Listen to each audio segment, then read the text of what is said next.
Hi guys, and welcome to the Sunderland vs Accrington Stanley match preview. So Sunderland do take on Accrington at the weekend at the Stadium Light. So Sunderland have just managed to stop the rot. They did lose 3 games in a row. Then we, of course, took on top of the table Hull, where we managed to get a 2-2 draw, twice being pegged back, which now time has kind of passed on. It's actually annoyed me a little bit more. But either way, it was a good point and a good way to put a pin in that horrible rut, like I did mention in the review of that game. But Accrington, they're a side that have had a bit of an up and down run of form. They did beat Dhannoo last time out, although Doncaster have been in a horrendous form in recent weeks. You know, that they've really fell out of the top 6, where they kind of stayed for a lot of the season. Then recently they've just been losing games and dropping points for fun. But they did manage to beat Doncaster by 2-1. But before that, Accrington lost 3-1 to Rochdale. They drew with Blackpool 0-0 before that, which is a decent result given that Blackpool have been in an amazing run of form over the last couple of months. That's a decent point for them. But then before that, Accrington lost 5-1 to Wimbledon at home as well, which is absolutely crazy. So you'd think and you'd hope this would be an ideal game for us to get back to winning ways, and that's how I'm looking at it. And I'm not looking at Accrington as pushovers, because for a large part of the season they were in and around the top 6, and they fell away a little bit with some pretty big injuries. But I believe those injuries have returned. So you'd think that, or you'd like to think, for their sake anyway, that they are back and fully fit. But of course, it's all about us on Saturday from my point of view anyway, of course, being a Sunderland fan. So I would, of course, like to see this. And I think this is a big game for us to get 3 points again, because it's something we haven't done over the last 4 games. We've, of course, lost 3 and then drew against Hull. So it's massively important for these final 4 games for us to start picking up 3 points, start picking up wins again, because then we can go into the playoffs sky high in terms of momentum and morale, and really push forward into the playoffs with a positive mindset. Because if we just end the season on a whimper, we're going to go into the playoffs with a negative mindset. Fans are going to be on the players' back, and it's just going to end up being a horrible way to end the season. We'll probably go out on a whimper, in the playoffs, which isn't what we want.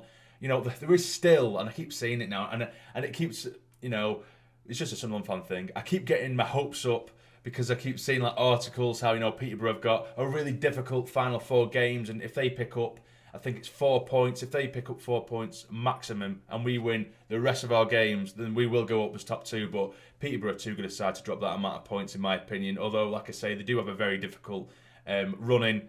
But I can't see that happening. I'm literally just looking at our last 4 games as a way to build momentum, find our strongest 11, and of course get injuries back in, because I don't think Lee Johnson knows himself what our strongest 11 is, and it's changing by the game, and that can't be easy for the lads, and I need to give them credit in that sense, because the system's constantly changing, personnel is constantly changing. So I'm looking at this game at Accrington as a massive game in terms of get 3 points, get that winning mentality back, get some of the fans back inside that may have sort of fell away a little bit in recent weeks after quite a negative week when we did lose those 3 on the trot, and of course there were some that were absolutely infuriated by dropping points at Hull, which I can kind of see why. But if we just take a step back, I know I don't have any room to say anything because I'm always screaming and shouting, but if we do just take a step back and look at that result as an isolated game, an isolated performance, we weren't particularly bad. It was just defensively, which is a worry. Well, that is a worry, should I say. And if we can just tweak that and improve defensively over the next 4 games, I think we'll go into the playoffs with a really solid foundation, a solid base, and we should be good enough to hopefully go up, fingers crossed. I don't know, I'm thinking too far ahead. Let's just concentrate on this game against Accrington. So I'm going to go into my preferred 11 for this game. Unfortunately, I don't have a graphic for it today because the website I usually use, it's absolutely busted. So I'm just going to speak through it. So basically, I would go with the same system that took on Hull. Now, you might think that's quite defensive. For me, it isn't. It depends how you play it. So I'll go with Burge in goal. I would go with Hume starting on the left of defence. Absolutely not McFadzean, although it wouldn't surprise me if LJ stuck with him because he keeps sticking with players that play poorly.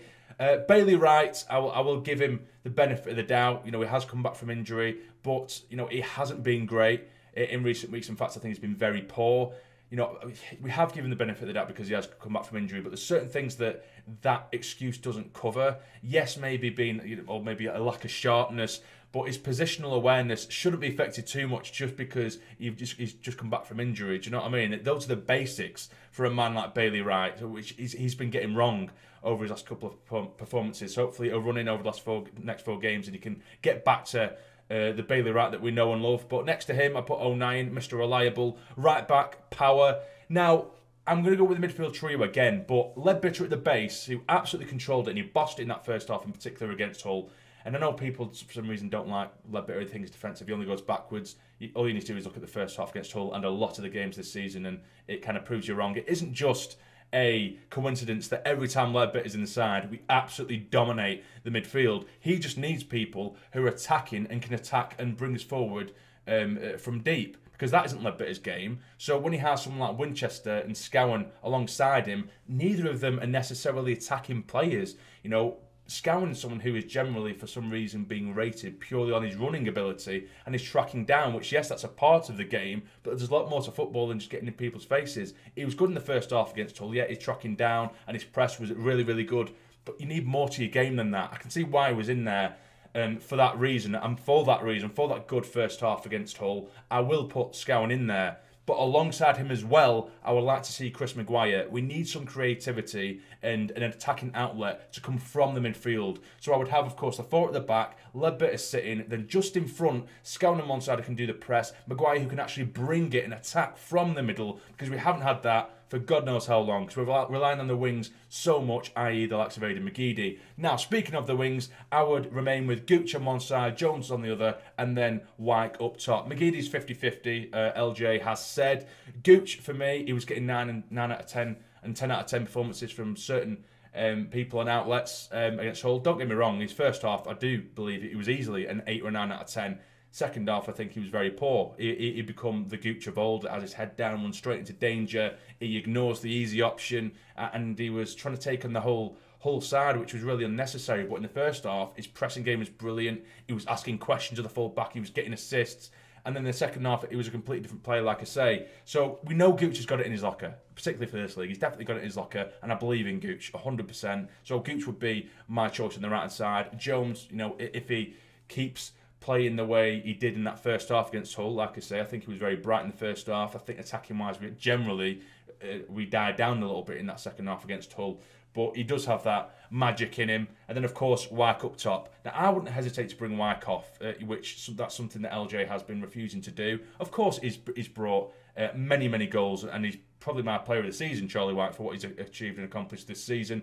But there are times in the game where he goes missing for 20 minutes, half an hour, sometimes even an entire half pretty much, and we don't really see him. And we need a different outlet, and that's nothing against Charlie Wyke. It's just the way certain games go. So maybe stick Stewart on the hour mark or someone like that, or, you know, try and get a bit of pace up top. Throw Diamond up there, you know, just to try and use the personnel that suits the game rather than just sticking with Wyke for the sake of it, because sometimes he is anonymous. Hopefully he isn't, of course, against Accrington. I'm not slating the lad. I'm just saying, LJ, I don't think he should be scared to hook him when he isn't contributing or this game isn't playing to his abilities. But anyway, yeah, that would be my starting 11. Burge, Hume, Bailey Wright, O'Neill, Power, Leadbitter, Maguire, Scowen, Jones, Gooch, and Charlie Wyke. Now, again, apologies that there was no graphic for that. I know you guys like to see it, but the website that I usually use, again, it's just plain up. But in terms of my prediction, I'm going to believe in the lads. I'm going to be positive. I think they're going to go for it. I do believe that 2-2 draw against Hull will have really lifted them now that they've stopped the rot. And I think it will give them that belief that they can compete with the best sides in the league. And with no disrespect to Accrington, they aren't one of the best sides in the league. So they should go full of confidence, maybe a little bit of arrogance. And there's nothing wrong with that. Bit of arrogance. Go at them. You know, Jones, strut your stuff. Same with Gooch. Obviously not try and take on everyone, but believe in your ability, and we will beat this side. We have more than enough quality. So I'm going to go with a 2-0 Sunderland win. As long as we defend well anyway. In fact, no, I'm going to change it to a 2-1 because I can't see us getting a clean sheet with the way we defend at the minute. But I do believe we'll get the win. So I'll go with a 2-1 Sunderland win, and hopefully that is the case. Now, I'm not entirely sure whether I'll be able to get a review done for this game because I'm pretty much busy immediately after the game tomorrow. I will be watching it, so I might be able to get one out on Sunday, but I'm also quite busy on Sunday as well. So we'll have to see. You may or may not get a review for this game is what I'm saying. But if you have enjoyed this match preview, please hit the like button for me. It'd be massively, massively appreciated. And subscribe to the channel if you're not already to become a fully fledged member of the Sarny Army. But for now, you take care. Stay jamming.